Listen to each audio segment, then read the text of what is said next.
It is 1:40 a.m. on Saturday, February 15th.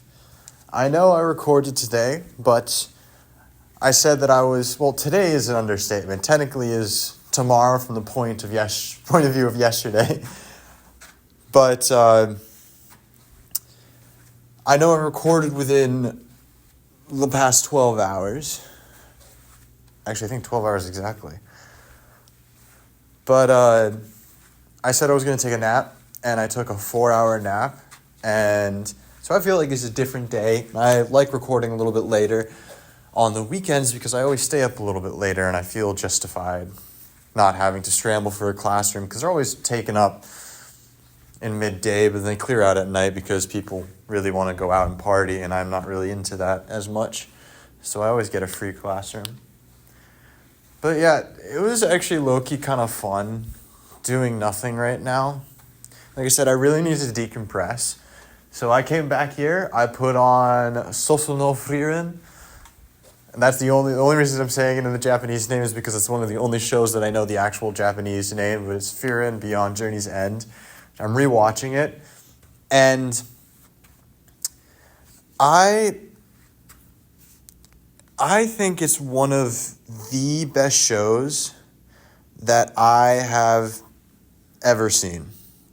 Like, there are many shows that I have seen and I have loved. And I will say that I definitely find a very distinct pattern with the shows. And I'm not talking about movies, because there are definitely different movies that don't really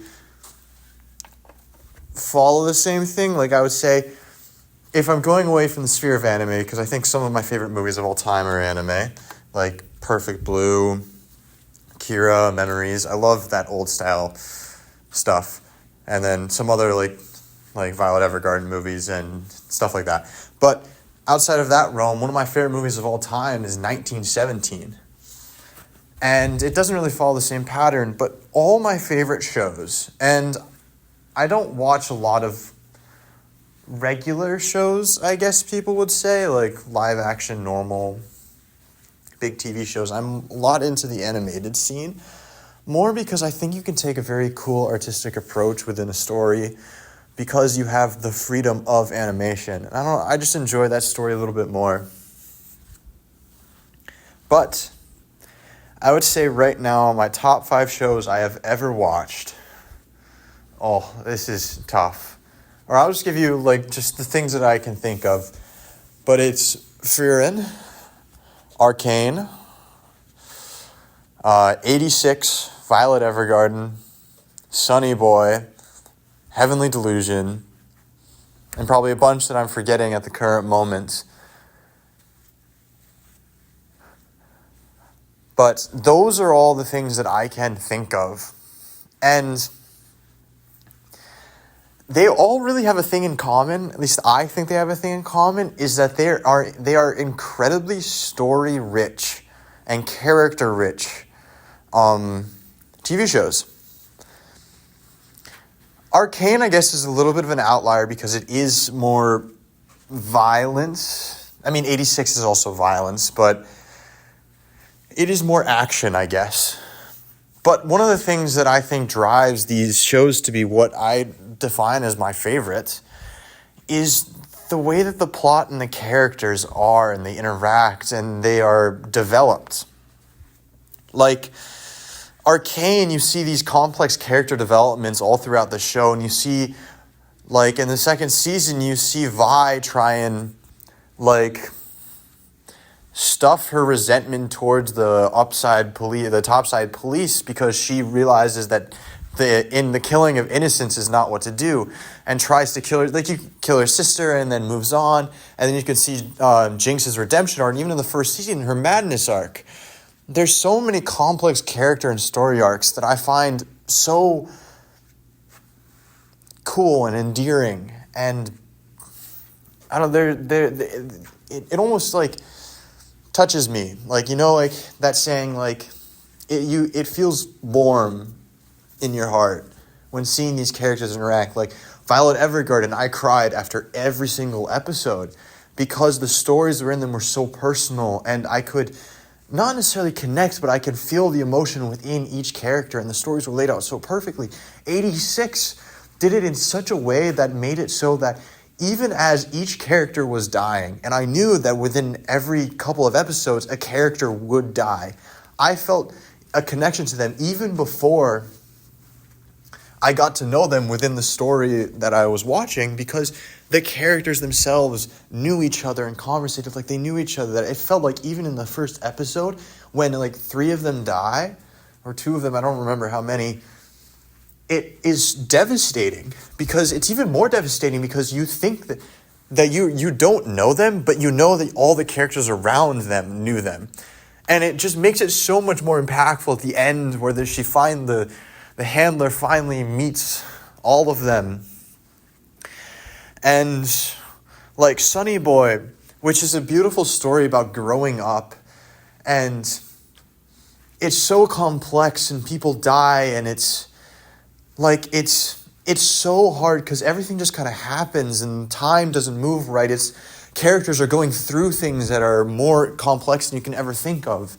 And then the thing that got me at the end was the saying that I know there's still that island boy somewhere inside of you. And it's just crazy because they go through all these adventures and all this, and they grow up and they exit, and they don't know how to live in the real world anymore. They don't know how to fantasize. They don't know how to be children. But the story at the end is that you have lived so many things in this unique experience that nobody else has ever gone through. And you grow up and you're told to forget and become an adult. But it's okay to still be a part of that fun, that creative side, that kind of crazy adventures. And within that show, it shows that some people don't grow up and that's bad, and some people don't grow up and that's good. And it shows the innocence of character. And it's so beautiful. And then Heavenly Delusion, you get to see the nonlinear storytelling of showing you get to see the end of their lives before you see the start of theirs. And you can see how you learn their final character developments before you learn how that development took place. And it's so cool, and it's so emotionally driven that I love it. And it's just this factor that these characters are so beautifully written that it makes it some of the best. And that's what I think. Like, I love action movies. They're fun to watch. I love comedies in some regards. They're funny. But these stories that are so much more complex, and I'm not just talking about stories. Like, if we want to talk about complex stories, we can talk about Attack on Titan. We can talk about a bunch of things, have these whole convoluted giant story arcs. But these are specifically special because they're in, like, Frieren.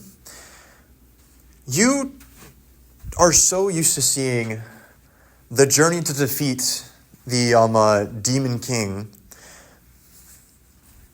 as like the entirety of the main story within a show, especially with an anime with all its fantasy settings. But now you're going through, and the journey is over in the first episode, and it's showing how Frieren is learning the toll of time and the understanding that you should learn to love the people that are around you, even if their lives are so small in comparison to yours, and understanding that time is different and every single moment you have is precious, because if you miss something and you look back on it, you can never have it again. And they're so heartwarming and devastating and beautiful, and they're not always happy, but they're always beautiful. And that's what I think is the most important thing to me. And especially with this, because I'm trying so hard to try and come up with ideas to make a video game out of. And I'll totally do a devlog later down the line about what I want a story to be. But after I see these shows, after I play video games with these stories, like Nine Souls has a very beautiful story within the same character developments of these shows, where you get to see it play out and understand what is happening. And within the two different contexts of the ending, you get to see the consequences of your own actions or the sacrifices that your own character should make. And then like other games which are a different like type of storytelling. Like my favorite moments in video games is Breath of the Wild and going throughout the world and seeing the environmental storytelling and the aftermath of the world and the memories and the shame that Zelda has put upon herself because she couldn't save everybody, and looking and finally freeing the Divine Beast and seeing all these characters proud of Link for finally saving them and understanding that he can be able to defeat what they could not have. And it's this, there's just, the stories are so good that I can't get it out of my head because I know that I'm never going to write a Freer and I'm never going to make a Breath of the Wild. But I want to make something that has that emotional impact that these have had on myself. Maybe I've said this before, but I have just been going through some of these, my favorite shows and watching them and really internalizing what makes them good. Like, I look at Frieren, and this story hits home to me in some way that I didn't even know could. I look at Breath of the Wild, and I associate these memories of exploration and finding out what happens as something that I've always wanted to do, and that I did. During the pandemic, I was exploring the woods in my hometown and just seeing what was out there. And like Sunny Boy, Heavenly Delusion, seeing, it's just, these stories have an impact, and I so dearly want to make something that has it. And I don't know yet if I can. I have ideas. I very much so have one idea that I know I can make. But it's so hard for me to piece together something that's so complex that I need to start small. And I know where I need to start small. But it's, even within music, like, there are a couple of songs that I think hold more story than anything else. Like, one of them is called it's not Lockbox, it's by Lockbox, but it's Still Here. And maybe I'll talk about this later when I really want to talk about music.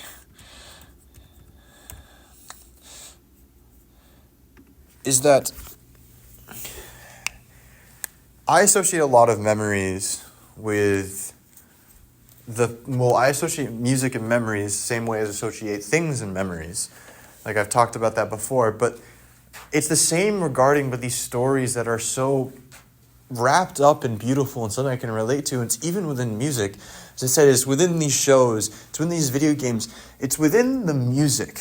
And that's what a big thing is that, like, this music, I recommend anybody who is listening to this to listen to it, but Still Here by Lockbox is like, the lyrics are, I decorate the space with my eyes closed, drifting far away until I feel like home.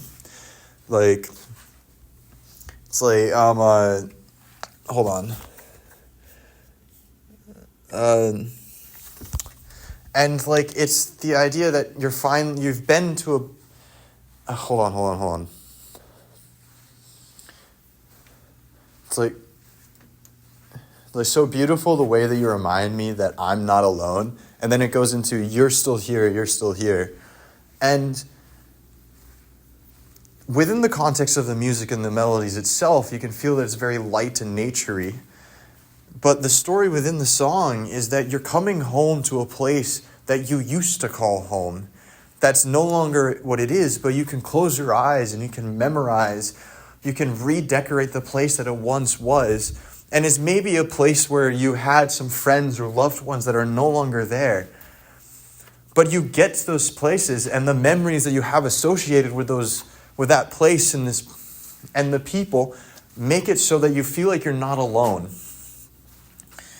And it's like I feel like I'm extrapolating a story that maybe is not necessarily there, or I'm using it in the context of when I first listened to this song was the day of graduation of my boarding school, when I was finally leaving the people that I've lived with for 3 years for the first time. And like, I want so desperately to make a story that has this emotional complexity of these shows, of these video games, of these songs, that I want to be able to pull it all together to create something that leaves an impact.